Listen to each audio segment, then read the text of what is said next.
અહેમદાબાદ મિત્ર ન્યૂઝની ટોપ 10 ખબરોમાં આપનું હાર્દિક સ્વાગત છે. અકસ્માતના ડેમો સાથે જાગૃતિ. વીએનએસજીયુમાં વિદ્યાર્થીઓ સ્ટાફને હેલ્મેટ પહેરાવવા બે હાથ જોડવા પડ્યા. રાજ્યના ડીજીપીએ ગુજરાતની તમામ યુનિવર્સિટીના કુલપતિઓને પરિપત્ર કરી બાઇક ચાલકો માટે હેલ્મેટ પહેરવાનું ફરજિયાત કર્યું છે. આમ છતાં અનેક યુનિવર્સિટીઓમાં હેલ્મેટના નિયમનો સરેઆમ ભંગ થઈ રહ્યો છે. 26 નવેમ્બરે સુરતની વીર નર્મદ દક્ષિણ ગુજરાત યુનિવર્સિટીમાં ખાસ અકસ્માતનો ડેમો તૈયાર કરી વિદ્યાર્થીઓ અને સ્ટાફને ફરજિયાત હેલ્મેટ પહેરવા અપીલ કરવામાં આવી હતી. આ સાથે જ તમામને બે હાથ જોડી ફરજિયાત હેલ્મેટ પહેરવા અપીલ કરવામાં આવી હતી. તો નિયમનું પાલન કરનારને ગીતા આપી તાળી વગાડી સ્વાગત કરવામાં આવ્યું હતું. પોલીસે કોમ્બિંગમાં 400 પીધેલા પકડ્યા, 1400 વાહન ડિટેન કર્યા. ગાંધીનગરથી અમદાવાદના પોલીસ અધિકારીઓને ખખડાવ્યા બાદ અમદાવાદ શહેર પોલીસમાં જાણે રાતોરાત નવજીવન આવ્યું હોય એમ આખા અમદાવાદમાં અલગ અલગ જગ્યાએ પોલીસે કોમ્બિંગ હાથ ધર્યું હતું. અલગ અલગ જગ્યાએ બેરિકેડ કરીને વાહન ચેકિંગ અને બ્રેથ એનાલાઇઝરથી કામગીરી કરતા પોલીસ કર્મચારીઓ જોવા મળ્યા હતા. પોલીસે રેડ કરી 400 દારૂડિયા અને 1400 વાહન ડિટેન કર્યા છે. હજી તો આ આંકડાની ગણતરી ચાલી રહી છે. અમદાવાદ સિવિલ હોસ્પિટલ હોય કે સોલા સિવિલ, ત્યાં દારૂડિયાના મેડિકલ ચેકઅપ માટે લાઈનો લાગી છે.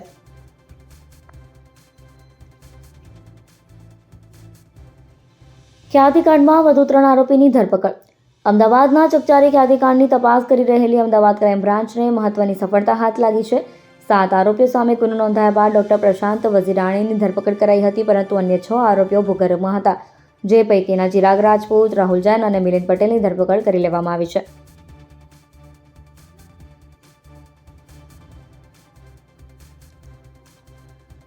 અમદાવાદ રેલવે સ્ટેશનના રીડેવલપમેન્ટના પગલે ટ્રેનો મણિનગર, સાબરમતી અને વટવા રેલવે સ્ટેશનથી ઉપડશે.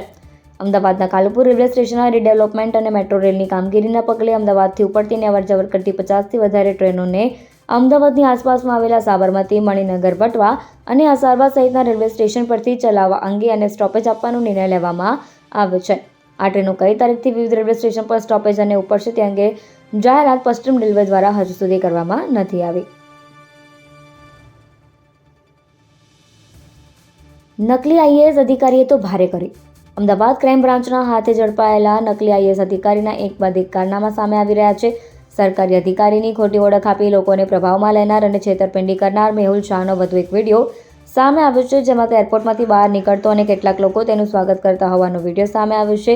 મેહુલ શાહ પ્રકારના વિડીયો બનાવી લોકોને પ્રભાવિત કરતા હોવાનું પણ સામે આવ્યું છે.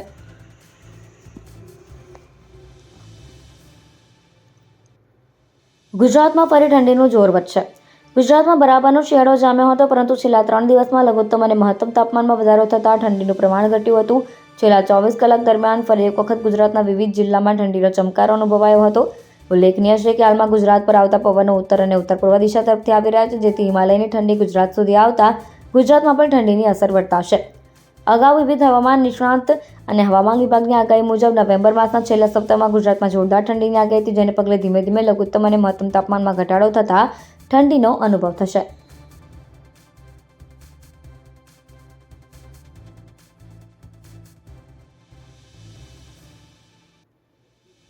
ચાલુ ટ્રેનમાંથી કૂદી પડેલી મહિલાને આરપીએફ કોન્સ્ટેબલે બચાવી.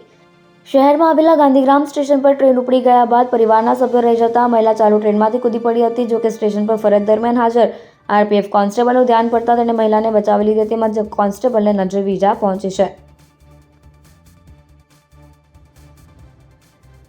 પંજાબથી મંગાવેલું બિયરના 35,000 ટીન ભરેલું કન્ટેનર ઓગણજથી પકડાયું. પંજાબના જલંધરથી 1150 કિલોમીટરનું અંતર કાપી બિયરના 35,000 ટીન ભરેલું કન્ટેનર અમદાવાદ સુધી આવી ગયું હતું. જોકે ક્રાઇમ બ્રાન્ચની ટીમે 16 ઓગણજ સર્કલ નજીક અનમોલ પાર્ટી પ્લોટ પાસેથી આ કન્ટેનર સાથે ડ્રાઈવરની ધરપકડ કરી હતી.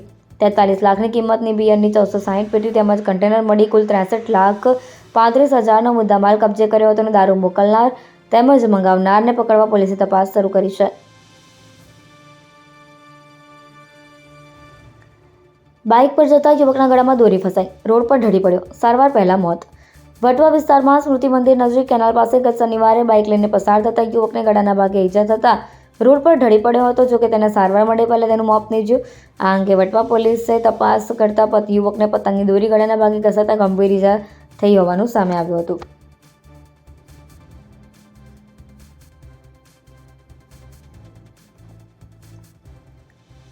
સાત વાહનોને અડફેટે લેનાર રિપલ પંચાલના જામીન મંજૂર.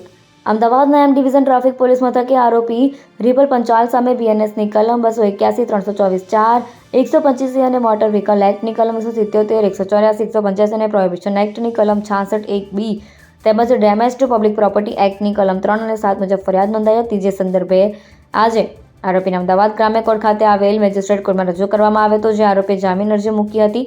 કોર્ટે બંને પક્ષોની દલીલને ધ્યાનમાં લઈને આરોપીને 15,000ના જાત મુચરકા શરતી જામીન આપ્યા હતા, જ્યારે પોલીસ આરોપીનું લાયસન્સ રદ કરશે. ઉલ્લેખનીય છે કે ચાલુ વર્ષે આરોપી સામે આવા જ 2 ગુના નોંધાયેલા છે. અહેમદાબાદ મિત્ર ન્યૂઝની યુટ્યુબ ચેનલને સબસ્ક્રાઇબ કરો અને બેલ આઇકન જરૂરથી દબાવો, જેથી મહત્ત્વના સમાચાર આપના સુધી જલ્દીથી પહોંચે.